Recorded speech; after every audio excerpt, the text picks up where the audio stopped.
Tell me one thing, Elliot. Are you a 1 or a 0? Are you a 1 or a 0?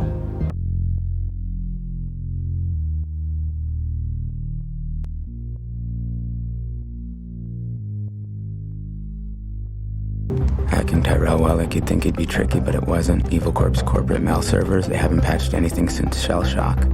He doesn't even use two-step verification, and his password was just his wife's maiden name and Sweden's independence date 6/6. Now here Elliot mentions about shellshock vulnerability. Let's talk about it so that we can understand the hack more accurately. Bash, a command interpreter and also a programming language which is used by many companies. The shellshock vulnerability allowed hackers to execute arbitrary commands and gain access.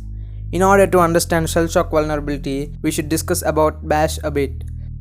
In bash, if we want to create a file, we use the command. If we want to change a file location, we use.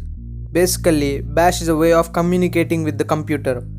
So by using bash, we can write programs, we can use variables to assign values or strings, etc. If you are using a particular string multiple times, then you can assign that particular string to a variable like this. So in future, if you want to access that particular string, now you can use that variable instead of that string. Why am I telling all this? Because here is the part where shellshock vulnerability was found. Now from the above example, if we add this small string to it within the quotes, it is no longer a string.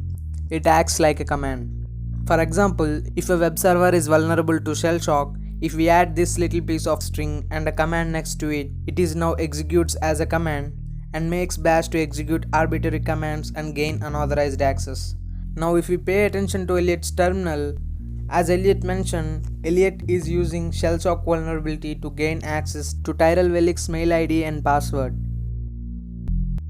So that's all for this video. If you like this video, make sure you subscribe to this channel, and thank you.